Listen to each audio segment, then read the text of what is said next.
And you are knowing what you are wanting? That's good. We don't believe you, but it's good. We believe you. But sometimes what you want and what you believe are not in the same place. And then your desire doesn't feel so good, does it? So that really is the point of everything that we have to say to you. It's all about you figuring out some way to believe your own desire. And for most humans, the reason you don't is because some of what you desire has not yet come into what you call manifestation or materialization or actualization. You can't yet see it or hear it or smell it or taste it or touch it. So it feels absent to you. It's not there. You're looking for it, but you don't yet see it. And as you look for it and don't yet see it, you practice the idea of it not being there yet. And so without meaning to, by noticing what is in terms of manifestation, you practice the absence of the things that you want. Well, you live in a universe that is vibration. Most don't know it because you translate vibration so well, you don't even know you're doing it. So you are observing through your physical senses and coming to conclusions about what is. So without meaning to, you hold active in your vibration what is, which means what is hard pressed to change. So you get what you think about. So if you're thinking about the absence of something you want, you keep getting the absence of something that you want. So you have to find some way of distracting yourself from the absence of it. Some use imagination, talking more about what you are desiring and less about what is.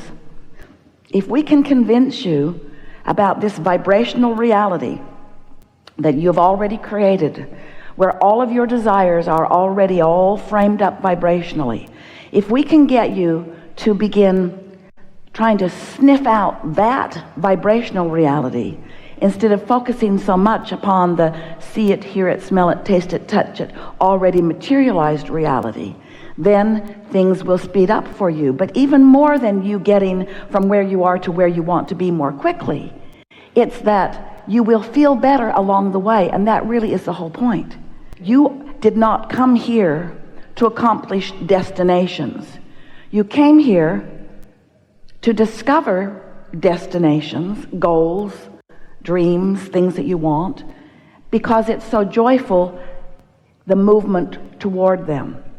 We're wanting to help you carve out a quicker, more joyful path to the achievement of the things that you want. So these things are necessary.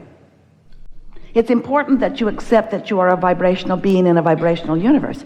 And it also is very helpful if you understand that you are an extension of source energy, that there is a non-physical part of you who exists and is offering a vibration that is available to you at all times. You don't hear it because you're on a different frequency sometimes. Sometimes you do hear it when you're tuned in, tapped in, turned on. The better you feel, the more in alignment you are, and the more you are hearing it. But we know, since you are physical and you live in this physical world, that the physical world matters to you. It matters a lot, and it should, because you came specifically intending to be a creator out here on this leading edge where thoughts do turn to things, where manifestations do occur, where you have the full-blown visceral experience of your creation. And so as we are moving forward here today, I want to show you how you can lighten up, how you can be easier, how you can tune into the frequency of who you are.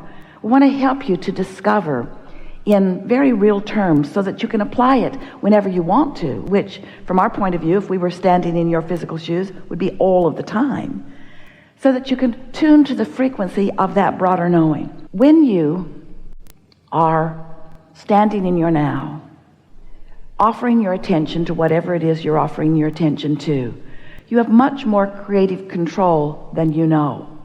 But you are using a different criteria than is really helpful to you. If your first order of business would be to tune to your broader perspective, everything about your world would be better and feel better and mature in ways that you want more effectively and more efficiently. So I want to help you to understand how it is that the vibration that is really what we are all about turns into the tangible, which you call your real world. How do these thoughts turn to things? How does the vibration become the manifestation? It comes through your interpretation. It comes through your realization. But most humans aren't really all that willing to realize until there is a manifestation that you can observe. And that's what slows everything way, way down. If this time-space reality has helped you to identify a desire as you're sifting and sorting, this time-space reality has the wherewithal for you to realize it in its fullest. So here's how it works. You may not like this, but here's how it works. Source knows everything about you, everything that you want, and is rooting for you to get it, and is offering a vibrational signal, a very vivid, very clear, very high frequency, very non-resistant vibrational signal. When you're in the vicinity of it, you are able to translate that signal into meaningful things. Esther is receiving that signal now and is translating it into this physical word equivalent for you. So you have the ability to do that too. Most of you don't know that you do, but you do. So here's this signal. And when you tune to it, Esther tuned to it through meditation, through quieting her mind, through stopping thought. As she stopped thought, the vibration that is natural to her began to become dominant. And so over a period of time, her vibration raised to reach the frequency of the vibration that is us, which makes our communication in an environment like this seamless. Now, it's not always seamless for Esther. She can be in a bad mood and not hear us too. But she does know when she's in a bad mood that she's not hearing us. And she does know that her first order of business is to do whatever it takes, even if it's to take a nap, to stop the conversation about whatever it is that's holding her in that resistant place where she cannot hear us. So here's this vibration always being offered to you. The question is, are you in the receptive mode? That is a key phrase here. Are you in the receptive mode? Are you able to translate that vibration into something that's meaningful? So the first thing that you will translate it into, if you are in the receptive mode, is an idea will occur to you. You know that feeling when you say, I just got the best idea. That's what that is. You were in the receptive mode. Didn't stay there very long, most of you. But you were for a moment in the receptive mode, and the idea came before you shot the idea in the foot by the reality that is surrounding you. You know what we're talking about, don't you? So that idea comes, and with that idea, with that, let's say it like it is, with that you translating, because you're in the receptive mode, the vibration into a thought, you realized it. It was always being revealed to you. In other words, it's not you waiting around for the revelation. The revelation is there all of your waking moments. The revelation is there. The question is, are you in the receptive mode? And the answer is, sometimes you are and sometimes you're not. And the better you feel, the more you are, and the worse you feel, the more you're not. It really is that simple. So here comes this thought, this idea, and right along with it, so close with it that you think that it happens simultaneously. You feel the emotion of it, because the emotion of it is the indicator of the gap between the vibration of your thought and the vibration of the thought of the source within you. So when you feel elation, you're right there. There's no gap. You're right there. And that's why you received that thought. That's why that idea was so strong. And unless you do something to add resistance to the idea, you could stay on the wavelength of that idea and you could carry it out to its full fruition. And you know that because you've done that on some occasions. So the thoughts are turning to things. The vibration is turning to thought. Now it's a thought. The question is, how long will that thought sustain? How long will you hold the frequency of this great idea? Well, the answer to that usually lies in, how long will it take you to tell somebody else about it who doubts it? Because most of you start talking about your ideas before there is enough momentum in them, so there's no evidence of them. You know those people that you call dreamers, those people that have their head in the clouds, those people who never come to any fruition, but they've always got another great idea. You know why it doesn't come to fruition? You talk them out of it, or others like you. Because you're gauging what their current success is going to be based upon what their past success has been. And since you haven't seen that much success in them or in yourself, then this new idea usually gets squashed. Jerry wrote a paper many years ago. He taught it to people in financial business that he was mentoring to try to help them to begin to believe more in their prosperity. And his paper was entitled, "Keep Your Ideas to Yourself Until They Are Fully Developed." Because he knew people were getting ideas and then they'd talk to other people about them before they had vibrational momentum. And it's so easy to talk yourself out of a really good idea before it has any vibrational momentum. And you know why it doesn't have any vibrational momentum? Because you think about it, but then you think about the absence of it. You kill the momentum with the contradictory thought. Well, cut that out. If you would not do that, if you could find some way to believe in your desires, to believe in your ideas longer, to hold the doubt at bay, to replace the doubt with belief. So what does that require? That requires, first of all, knowing what we just told you, knowing that it is a vibrational reality that will come to fruition, but you've got to coax it along. No, it isn't that you've got to coax it along. You're not the energy that makes it happen. The energy that creates worlds is the energy that makes it happen. You don't have to coax it along. You just have to stop killing it. You just have to be more optimistic, which means in those early stages, usually you want to be more general about it. The more general you are, the less likely you are to introduce resistance to the idea. So here's this vibration that you are now translating into an idea. So you want to do everything you can to keep that idea alive. And if it begins to wane, if it begins to peter out, if it begins to lose its momentum, if you begin to doubt it, it's time for you in that moment to stop talking about it, stop thinking about it.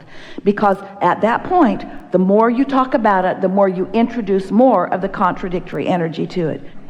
Do you know, you could give birth to an idea, never think about it again, and it would come to full fruition. It's just not logical that you won't think about it again. And the things you care about most are the things that you think about most, and the things that you think about most are usually the things that you introduce the most resistance to, because you are worry-wart. So the creative process is 3 steps. The first step is ask, and life causes you to do that. The contrast causes you to know what you want, and you are vibrationally sending the request or the asking. Step 2 is source becomes the vibrational equivalent of what you've asked for, lines up with it so powerfully and begins emitting a signal which law of attraction is responding to. And because law of attraction is responding to that signal, oh, you're going to love this, we've never said this to you before. Because law of attraction is responding to that signal, that's causing a momentum, a path has opened up. So now, how does the resistance get on that path? Because you're emitting a signal too.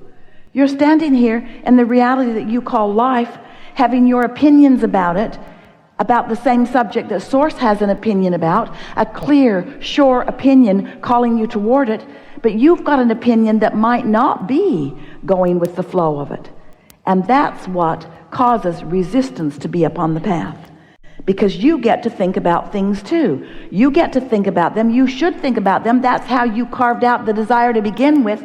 But the moment that you launched the rocket, Source became so on board with that rocket and is calling all cooperative components toward the fulfillment, the culmination, the full manifestation of what you have carved out. The question is, are you a cooperative component? Or are you still doubting? Are you still basing this upon things that you've lived before? So there's that gap, that vibrational variance between who you really are and who you're allowing yourself to be. And understanding that gap, which is evidenced to you by emotion, is the only thing that you ever need to know about the creating of anything, because it is our promise to you. When you launched the rocket, it became a vibrational reality.